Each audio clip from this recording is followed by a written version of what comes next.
guys, this is after I'm going to start with episode 5 of Siren, season 1. In this episode, it's been a month since episode 4. It's been a whole month. Yeah, they said a month. Yeah, a whole month. And, Ben is, he's at the docks. He sees his friend Xander and realizes they're doing a lot of, for some reason, they have a lot of fish. They going crazy with the fish. Like, they get more than usual, because you get fish, you're supposed to get like a certain amount of fish and then you sell it, but they've been told to just get fish. So but it's like, this is sort of suspicious. And the friend Chris, the one who was in the military lab, he had moved to Alaska, try to keep under the radar, but of course it's the military. They will find you, like taken, And the scientist that was in charge of the the mermaid, doing the one that was doing the experiments and stuff on her, using blood, freaking out, her pretty much dissecting her. He finds them and is trying to see what does he know. So he calls the general, like, okay, this dude clearly knows nothing. He just thought he has no idea that the woman who he escaped with was the actual mermaid. He has no clue. So basically what he just told Chris was, oh, she was a serial killer wanted in pretty much, a bunch of states and stuff. So he's like, so that's all Chris knows, that apparently this woman's a serial killer. That's all he knows. So, with Ben, they haven't heard anything from Ren, her tracker. Once she reached a certain point, it kind of just went dead. So they're like, he haven't heard anything from her. And he's constantly been checking out the spot where her tracker was last seen. And he picks up this, I think it's it looks like an anglerfish. I think that's what it is. It's black looking. And he it was at the surface, which is weird because that type of fish is only found, in a deepest, darkest part of the ocean. That's why it's like that, because that's, that's the environment it's in. So you're like, this is weird. Why is it at the surface level? It should be deep down in the beautiful darkness of the ocean. So he's like, this weird. So he ends up going back to the his friend Xander and whatnot, and just like trying to see if Xander can find out anything. And Xander's like, cool, yeah, I'm gonna find something out, because to Xander, all he knows is that the military took that creature from them. They had took Chris, and he's still under the impression that militaries, and obviously we know the military is coming out because they showed the hatchery being caught on fire. So the company themselves, but they're not done. So Ben, he decides to take up his daddy's offer and be an environmentalist spokesperson, and he's doing that so he could get closer to figure out why who's asking for all these fish. So he finds out that this company, and he does research. This company, guess what? It doesn't exist. So he puts together that the military has to be overfishing so they can draw out the mer people. Because you gotta remember, they had Donna, and if you remember, it was either episode 2 or 3, and Ben had found that device, that military device, and it was emitting the cry. Obviously recorded, the mermaid they had, which is Donna. They recorded her, and they had it in the ocean because they're trying to call it out. So it's obviously, they know there has to be more than one in there, more than So that's the goal, is try to force them to come to the surface. Because there's no fish in the ocean, then they have nothing to eat. If they have nothing to eat, they're gonna have to find food. So that's the government search plan. So Ben's like, oh my god, that's what they're doing.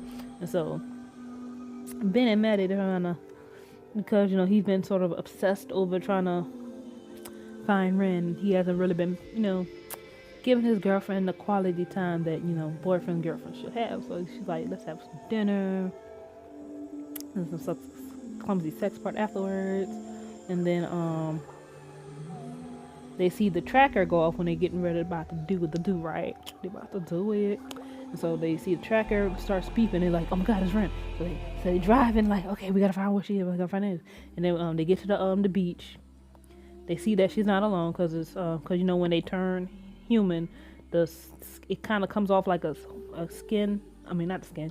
The skin comes off like a snake shedding its skin like that, and then when you try to touch it, it dissolves. So obviously that's good thing for them to have, so they cannot be found if their tail divulged. You can't find them. So Maddie stays and says, I'm gonna collect a sample, and Ben goes and follows the tracker. And then we see Ren and Donna. Ren is like, we have to find people. I know people that can help us. But Donna's like, no, back to the water. It's safer in the water, because obviously, obviously that's what they taught. Humans, land dangerous, water safe. But it's understandable of why they both have the different view of people. I mean, when Ren got to land, she met Ben and Maddie. They were nice. When Donna is on land, all she knows of human beings is they tested on me. They kept me in a tank. That's what she knows. She knows the brutality of human beings. Ren knew the kindness. So their view of human beings is going to be completely different. So they stumble upon this school, and they take Ren takes a cheer uniform. She gives her sister a jersey. Donna sees the necklace on Ren's neck and snatches it off and throws it away. So Ren and Donna head to the research center, and Ben had found the tracker on the ground, and they decide, well, if Ren is on land, then she'll probably try to head to the research center, because she doesn't know many places on land, but she knows that's where those two are, so that's where they go to. So Ren gets there, and then Ben and Maddie finally get there, and they like, Maddie, Ren, and she's like, we need food. So Ben is like, see, that's what they doing. They trying to draw them out. So they also had called Helen. So Helen comes, and she's like, they need to get back in the water. I'm like, calm down, homegirl. They out the water for a freaking reason. This ain't just a regular visit. Like, you know what? What's up, Ben, Maddie? I know it's been a month. But, I want to give you an update about my life.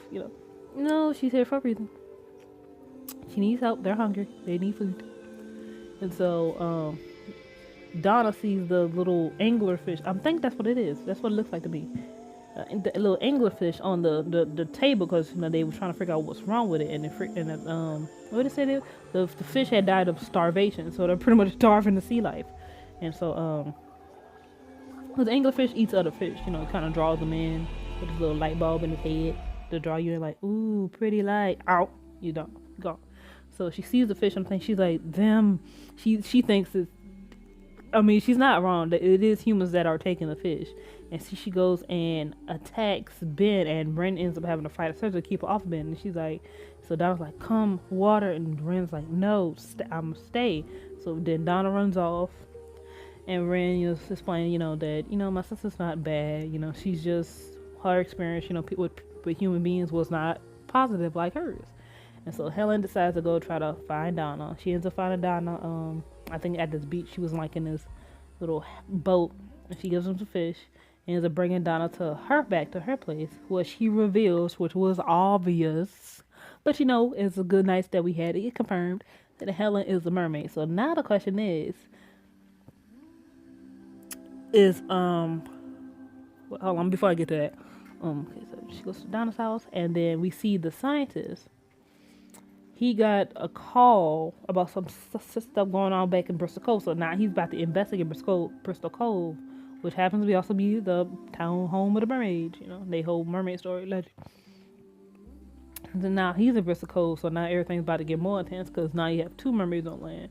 And from what I've seen on the Wikipedia page and the Siren Wikia page, that we probably will be seeing two more mer people hit this land. We're gonna be seeing a merman, according to what I've seen of the cast list. That's the cast, the actors are listed. We're gonna be seeing the leader of I'm guessing of their little mermaid clan, and we're gonna be seeing a merman who's a warrior. That's how they was listed. It was a female alpha leader, and a merman warrior. So I'm like, ooh, it's gonna be good. But what I also thought was interesting, because Helen revealed that she's a mermaid. So the question is, can Helen, if she goes into the ocean, does she still transform into a mermaid, or is her being on land, for as long as she did, is she permanently human? Because from her what's on her legs, look like she's not permanently human. If she's still sort of, her skin is sort of drying up the way it is, like Ren does when she's out of water too long. So, like, is she permanently human, or Does she still transform into a mermaid? Questions I have. Also, Helen, because she does have, obviously she has the knowledge of all this mermaid stuff because she was a mermaid. But the question is also, how old is Helen? Because mermaids are supernatural beings, their aging is probably different. Most likely will be different than human beings. So the question is was Helen there during the massacre that is told in the lore of their people?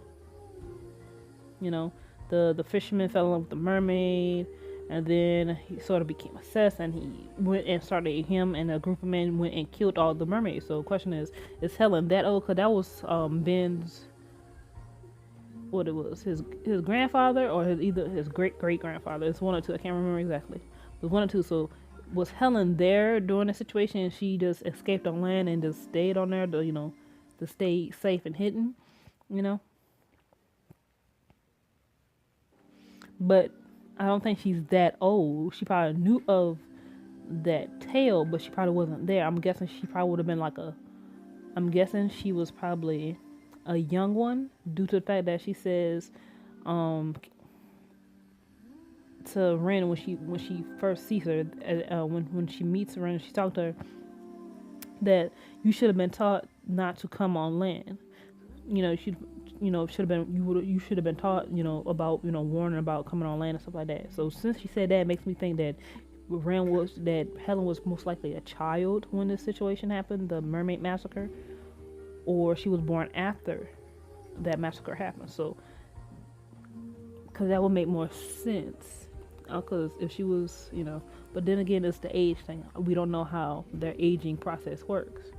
So that is all for that episode. And also, yep, that's all for this episode. Next episode, we're gonna be seeing some more action with the scientists. And what I also think is maybe because the scientists heard Donna singing the Siren song, I wonder if that's what happened to the fisherman in the lore, Ben's ancestor. Like, remember, because in the story he heard her song and he fell in love with her. So I wonder if by hearing their song they become obsessed. An obsession starts, because we see that happen when Ben, after he heard the song, he can't get it out of his head, and he's going crazy trying to make sure Ren is safe and stuff like that. Now, Maddie also heard the song too, but I think because Maddie is a female, the effects of the Siren song is not as strong as compared to if a male were to hear it. Because every time you hear these tales of mermaids or Siren songs, it's always men, because men were sailors, they were fishermen, in ancient times, and so that's who always would have heard the song was men. So that's what I'm thinking is the Siren song is very strong when men hear it, so they become sort of obsessed. Like we see the scientist, like he's really too obsessed with this mermaid. Like, I would have just let it go, but he heard the song, so my best guess he's at least has some sort of obsession. Like you just can't stop. Like, I can't get this on my head. Like, you become obsessed. So that's what I'm thinking that's what happened. And we do see him building more tanks, so they plan on catching some more of the mer people. So they are definitely in danger. So that's all with them being starved to come, with them starving forced to come on land, which is probably why we're gonna get this alpha leader and this warrior merman, because they're gonna be like, okay, what the heck is going on? Why we don't got no food? And so we'll get these questions asked. I really do hope they get renewed for season 2, because this is a really, really good show. So anyway, comment, rate, subscribe, and I will see you guys next time for the next review of Siren episode 6, titled Showdown. Bye.